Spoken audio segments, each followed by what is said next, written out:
Hey everybody, welcome to Question and Answer Time. I'm your host, Adam Neely. I'm here answering all of your questions about bass and music in general, so let's get started. Question and answer time with Alice CDE writes, Dear Adam, thank you for explaining all things music here. I have a question for you. Could you please explain the chords in Satie's Première Gymnopédie for a music theory newbie? I'm trying to learn the piece and having the hardest time remembering the left hand. Thanks again and all the best. All right, so we're just going to take a look at the first couple of chords from the first Gymnopédie by Eric Satie. They form what's called a vamp, or if you're going to be super fancy, a harmonic oscillation. There's not a lot of forward progress in this chord progression. There's not a lot of cadential motion. The two chords are just kind of there. Those chords are G major 7 and D major 7. Let's first check out this G major 7. The pinky first grabs the bass note G and then jumps up an octave to grab a B minor triad. Except you're not going to hear it as a B minor triad, you're going to hear it within the context of the G that you just played and hear it as a full G major 7 chord. What this means is technically, yeah, you could analyze it as G followed by B minor, but that's not how you're hearing it. And music theory and music analysis is all about understanding how we hear things and how we feel things, and this is important. Let's just listen to this G major 7 a couple of times.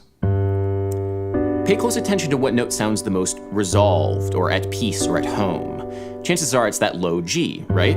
This piece, the Gymnopédie, starts on the G major 7, and so we accept that low G when we first hear it as the tonic. What's interesting is the subtle perceptual shift that starts to occur once we arrive at the second chord in this vamp, the D major 7. Once we start going back and forth between G major 7 and D major 7, that low G doesn't sound quite as resolved as it did before when we first heard it. This is because of a couple of reasons. One, that low D is lower than the G, and generally lower things sound more resolved and final. And two, and honestly way more importantly, the major scale and its harmonizations are going to dictate where we hear tonal centers, where we get that sensation of resolution. So if we were in fact in G major, like our ears initially led us to believe, the second chord should be a D7 chord, because that's the chord which is diatonic to the key of G major.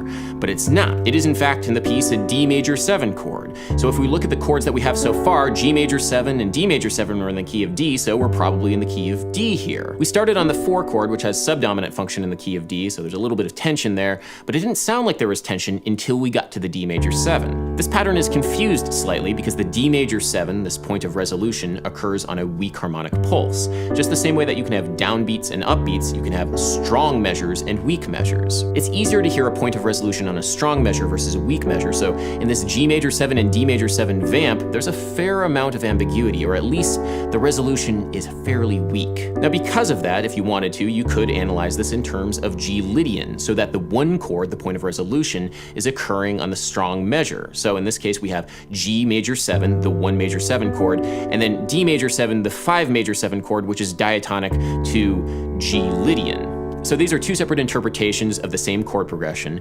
My question is, which one of these analyses is right? Which is correct? What does it even mean to have a correct musical analysis? And this really gets to the core of what music theory is to me. You're labeling things based upon how they make you feel. So when I analyze a G major 7, this first chord, as a 4 major 7, I'm associating this 4 major 7 with other 4 major 7s I've heard in music. And I know how they make me feel. I know that certain particular form of tension that a 4 major 7 gives me, and I know how that resolves to a 1 major 7, and I like to hear that. But if you're feeling it in a more Lydian sort of way, you're gonna hear that first chord, G major 7, as being resolved, and the second chord, that 5 major 7, as having some form of tension. What it comes down to is, how are you feeling the music? How are you hearing the music? How are you experiencing the music? Paying close attention to that is really what analysis is all about. Now, Eric Satie was not formally trained, but he probably paid close attention to the feeling of how G major 7 went to D major 7, and he liked that off-kilter feeling. He liked that feeling of that odd resolution of a chord that might sound like one way, but then once you hear another thing, it sounds a different way. That's probably what he was cluing in on, not the 4 going to the 1, but that feeling that was associated with 4 going to 1. When you start learning about music theory, it can feel very cold and distant and divorced from your experience. So try and relate everything that you're learning back to how you were listening to music in the first place. Patient Mental writes, Your theory only really applies to mindless pop sheep with no understanding of music. And I don't think in 20 to 30 years people will look back and say, hey, you remember the good old days when the new Taylor Swift and Justin Bieber came out? Okay, so first of all, the idea that you're heavily influenced by what you were listening to when you were 14 years old is not my idea. I cited several different sources from several different disciplines, data analysis and neuroscience, that suggest this. It's not my idea. I didn't come up with it. I'm just reporting that. But more importantly, and you can quote me on this, yes, I guarantee you that people 20 or 30 years from now will look back fondly on Taylor Swift and Justin Bieber, just the same way that now people look back on the tween music of 20 or 30 years ago, like, for example, NSYNC and the Backstreet Boys. Again, you can quote me on that. Check back in a few years. The Bradley Clark writes, been watching your videos and fascinated by the human hearing spectrum and all the research you've done into it. I'm asking, if you know, if tinnitus, the ringing sensation in the inner ear from damage over time, is caused by some frequency that we can't actually hear, but vibrates the drum in such a way to cause the effect, or is it a damage to the nerve/hair cells in our ear that causes this? So from my understanding, tinnitus is a neurological symptom of hearing damage. So your brain is simply misinterpreting signals that the ear is sending because there are elements in the inner ear or the outer ear which are damaged. Now, fortunately for me, my own tinnitus is really not that bad, but for some musicians who have bad tinnitus, they try and do this thing which I'm going to call tinnitus relative pitch, which is if you can identify the pitch at which your ears are ringing, let's say my ears are ringing as like an F sharp or something like that, you can identify other notes in relationship to that F sharp, other chords in relationship to that F sharp. It's like always having a tuning fork next to your ear. The idea here is by having this reference, you can at least approximate the benefits of perfect pitch, being able to hear the world around you exactly as it is. Unfortunately, the people that I know who have tried this have reported mixed results. Part of the reason is because this note right here can actually change day to day. Some days it might be an F sharp, some days it might be a G sharp. Also, generally speaking, the tinnitus is in the upper extremes of the human hearing spectrum, and it can be hard to relate the pitch content of that to any notes that you might hear. Basically, people are just trying to make the best out of a bad situation, and tinnitus, unfortunately, can be quite bad. Disney Jazz Corps writes, GB gigs? What the hell is that? GB gigs are general business gigs. I've also heard them called function gigs. They're like weddings and corporate functions, things that are a little bit higher paid and a little bit more polished than cover band gigs that you would play in a bar. These gigs can pay extraordinarily well. I know in New York, some of the elite bands get paid $1,000 a gig, and that's $1,000 per band member. So musicians will naturally play these sorts of things if they want to make a living playing music. And I used to do this sort of thing all the time. A lot of the original gig vlogs to my channel were me playing weddings. I've since kind of backed away from that sort of thing in the past year or so, but it's a good way of making a living as a working musician. Alex Christash writes, is someone editing your videos or are you doing it yourself? Anyway, whoever does it does a pretty good job. Yeah, I edit my own videos. I enjoy the process though, because for me, when I'm in Final Cut Pro in this instance, it's kind of like being in a digital audio workstation. I really like to think of editing as a sort of musical process. There's a cadence to it, there's a flow to it.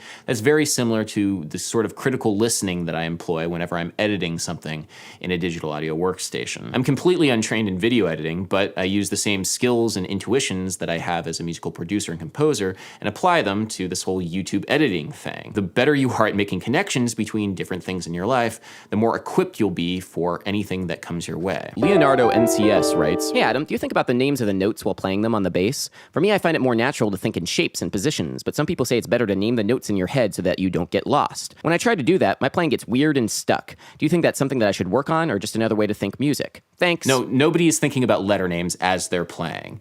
Think about it this way.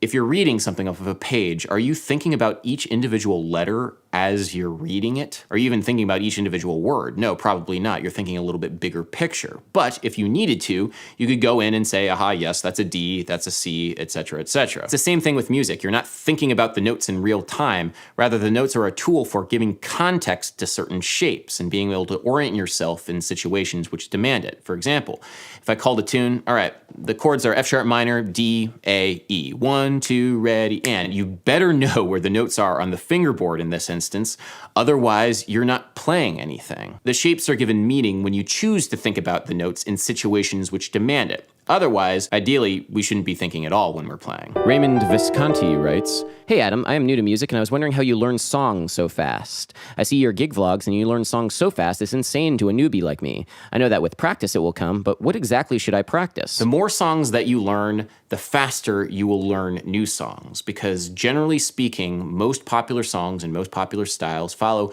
more or less the same rubric. If you get used to following the general patterns behind songs, the faster you'll be able to learn new songs. It comes down also to cultivating a strong musical memory. Musical memory comes down to your ability to recognize patterns in the music. So you're not necessarily memorizing each individual note, you're memorizing the underlying structure of everything. It also helps that everything is written down, or I write everything down, because that way everything is there in black and white in case I do forget what comes next. But the most important thing in all of this, honestly, is just to be learning a lot of songs and to be doing that regularly. Donkey Bong writes, "Oh well, I guess I'm going to be rocking out to Skrillex when I'm rocking in my nursing home chair."